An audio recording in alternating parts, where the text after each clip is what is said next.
രാവിലെ മുതൽ 5 മണിക്കാണ് ഈ വിവരം അറിയുന്നത്.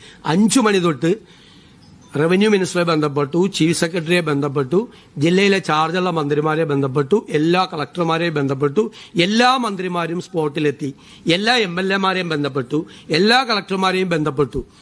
നമ്മൾ അങ്ങോട്ട് വരേണ്ട ആവശ്യമുണ്ടോ എന്ന് അവരോട് ചോദിച്ചു. വരേണ്ട ആവശ്യമില്ല എന്ന് പറഞ്ഞു. നമ്മൾ എടുത്ത പ്രോഗ്രാമിന് പോയി. ഞാൻ ഭക്ഷണം കഴിച്ചു പോയി അന്ന് 3 മണിയായപ്പോൾ.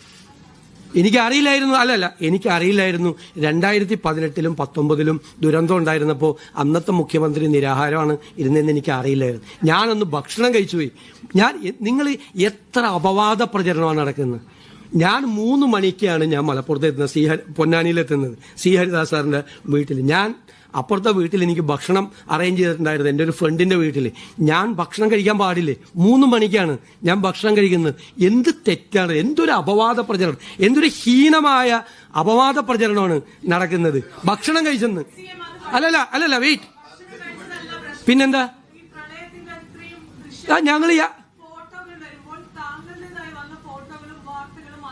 ഞാൻ ഭക്ഷണം കഴിക്കുന്ന എങ്ങനെ മാച്ച്, എന്ത് മാച്ചിങ് ആണുള്ളത്? നീലയും കറുപ്പോ?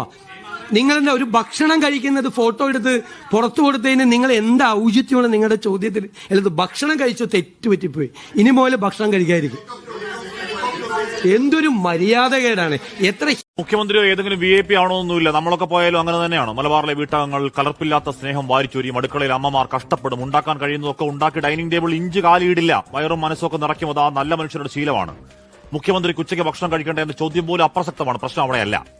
മുന്നറിയിപ്പുകൾ നൽകേണ്ട സംവിധാനങ്ങൾ പിന്നെയും ദുരന്തമായി മാറിയ മറ്റൊരു രാത്രി. രായ്ക്കുരാമാനം ആർത്തുപെയ്ത പേമാരിയിൽ 16 അകാല മരണങ്ങൾ, കോടികളുടെ നാശം, നഷ്ടം. മനുഷ്യർ കൈക്കുഞ്ഞുങ്ങളടക്കം പ്രാണൻ വാരിപ്പിടിച്ച് പെരുവഴി ആധാരം എന്ന ഗതികെട്ട ദുരന്തകാല ചിത്രത്തോട് ചേർത്തു വെക്കാവതല്ല. ആവോല് പൊരിച്ചടക്കം നിറഞ്ഞ തീന്മേശാ ദൃശ്യങ്ങൾ. അവിടെയാണ് പ്രശ്നം. വാക്കിലും പ്രവൃത്തിയിലും ആദ്യ പിടിച്ച മനുഷ്യർക്കൊപ്പം നാടിന്റെ നേതാവ് കട്ടയ്ക്ക് നിൽക്കേണ്ട സമയത്ത് ആ ചിത്രം പുറത്തേക്കെത്തൽ ഔചിത്യ പ്രശ്നമാണ്. മുഖ്യമന്ത്രിക്ക് അത് മനസ്സിലാവുന്നില്ലെങ്കിൽ അതിനേക്കാൾ പ്രശ്നമാണ്. അന്ന് 2018-ൽ മുഖ്യമന്ത്രി നിരാഹാരമെന്ന് ഞാൻ അറിഞ്ഞില്ല, ആഹാരം കഴിച്ചത് അപരാധമെങ്കിൽ മാപ്പ് എന്ന പരിഹാസം ആ മനുഷ്യരെ കളിയാക്കലാണ്. CMA ഒഡാസിറ്റിയാണ്, ഇൻസെൻസിറ്റിവിറ്റി. ഭാര്യാപിതാവിനെ കാണലടക്കം ഹെലികോപ്റ്റർ റാന്നിയിലെയോ കോട്ടയത്തോ ഒരു ക്യാമ്പിൽ മുഖ്യമന്ത്രി എത്തിയിട്ടില്ല. അതിന് പ്രയോറിറ്റി കൊടുക്കേണ്ട സമയത്ത് സ്വർണ്ണക്കട ഉദ്ഘാടനത്തിന് കത്രിക പിടിച്ചു നിൽക്കുന്ന ചിത്രത്തിൽ എന്തിനായിരുന്നു എന്ത് കാര്യം? അതൊന്നും അല്ല ഇപ്പോഴത്തെ ആനക്കാര്യം. ആയിരക്കണക്കിന് 10,000-കണക്കിന് മനുഷ്യർ ഈ നിമിഷവും ആ പെരുമഴപ്പെയ്ത്തിൽ ഹെല്ലോ ഫയർ നരകയാതനയാണ്.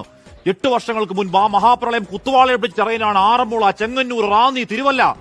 8 വർഷങ്ങൾക്കിപ്പുറം അതേ കാഴ്ചയാണ്. കാളരാത്രി, പാഞ്ഞെത്തി, ആറ്റുവള്ളം, ഉടുതുണിക്ക് മറുതുണിയില്ലാത്ത അഭയാർത്ഥിയാവൽ, ഓണക്കാലത്തേക്ക് വിൽക്കാൻ വെച്ച സ്റ്റോക്ക് മൊത്തം വെള്ളമെടുത്ത് പോയ കച്ചവടക്കാർ, വീട് പോയവന് 4 ലക്ഷത്തിന് 6 ലക്ഷം എന്ന് പറഞ്ഞു മുഖ്യമന്ത്രി. നല്ല കാര്യം. പക്ഷേ 6 ലക്ഷത്തിന് പാറ ഇറക്കാൻ തകയുവോ? ആ മഹാപ്രളയം കഴിഞ്ഞ് പിന്നെയും പ്രളയം, അതിനു മുമ്പ് ഓക്കി, പിന്നെ നൂറ്റിക്കണക്കിന് മനുഷ്യരെ കൊണ്ടുപോയ വയനാടൻ വേദന, ആവർത്തന ദുരന്തങ്ങൾക്കൊടുവിൽ കൊള്ളാവുന്ന ഒരു മഴ മുന്നറിയിപ്പ് സംവിധാനമില്ലാതെ കേരളമാണോ കേന്ദ്രമാണോ ഉത്തരവാദി എന്ന അർത്ഥമില്ലാ ചർച്ചയുടെ പ്രാകൃതാവസ്ഥയെങ്കിൽ പൊട്ടിവീണ മഴയ്ക്ക് എന്തു ചെയ്യും എന്നൊരു സിസ്റ്റം പിന്നെയും ആകാശത്തേക്ക് വാപൊളിക്കലെങ്കിൽ തോറ്റ മനുഷ്യർക്ക് ഒറ്റ വഴി, പടച്ചവനെ കാക്കണേ എന്ന പ്രാർത്ഥന. കഴിക്കുക മാത്രമല്ല, സ്വർണ്ണക്കട ഉദ്ഘാടനം ചെയ്യാൻ പോണ്. ഇത് നമ്മള് വലിയ പ്രതീക്ഷയോടുകൂടിയല്ലേ കേരള ഇയാളെ മുഖ്യമന്ത്രിയാക്കിയത്. ഇദ്ദേഹം ഇങ്ങനെയൊക്കെ കാണിച്ചെന്നാൽ ഇതെന്തായിരിക്കും? ഇനി 2018-ലേതുപോലൊരു പ്രളയം വന്നെന്നാൽ എല്ലാവരും മുങ്ങി അവന്റെ ഈ ഭാഗ്യം കൊണ്ട് രക്ഷപ്പെട്ടവരെ ഉണ്ടാവുള്ളൂ. അല്ല, ഒരു ഗവൺമെന്റിന്റെ കെയർ കൊണ്ട് ജീവിക്കാൻ കഴിയുമെന്ന് തോന്നണില്ല ഇങ്ങനെ ഒരു ഗവൺമെന്റ് ആണെങ്കിൽ. ചോദ്യമൊന്നുമില്ല, ന്യായീകരിച്ചോളൂ. ഭക്ഷണം കഴിച്ചു, തെറ്റുപറ്റിപ്പോയി, ഇനി മുതൽ ഭക്ഷണം കഴിക്കാതിരിക്കും. ശരിയല്ല.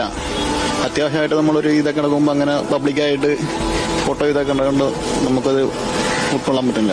മുഖ്യമന്ത്രി പ്രളയം നടക്കുമ്പോൾ വിരുന്നിൽ പങ്കെടുക്കുന്നത് ശരിയായ കാര്യമല്ല. ആ പ്രളയ സ്ഥലത്ത് സന്ദർശിക്കുക എന്നുള്ളതാണ് പ്രഥമ പരിഗണന ചെയ്യേണ്ടത്.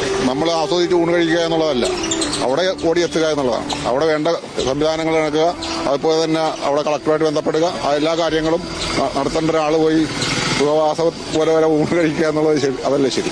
പ്രളയക്കെടുതി തിരക്കിലാണ്, മലപ്പുറത്ത് പോകണം. നിങ്ങൾ വിചാരിക്കും പൊന്നാനി തീരത്ത് കടൽ കരിതുള്ളി സർവ്വതും നഷ്ടപ്പെട്ടവരെ കാണാൻ പോയതാണെന്ന്. അല്ല കേട്ടോ.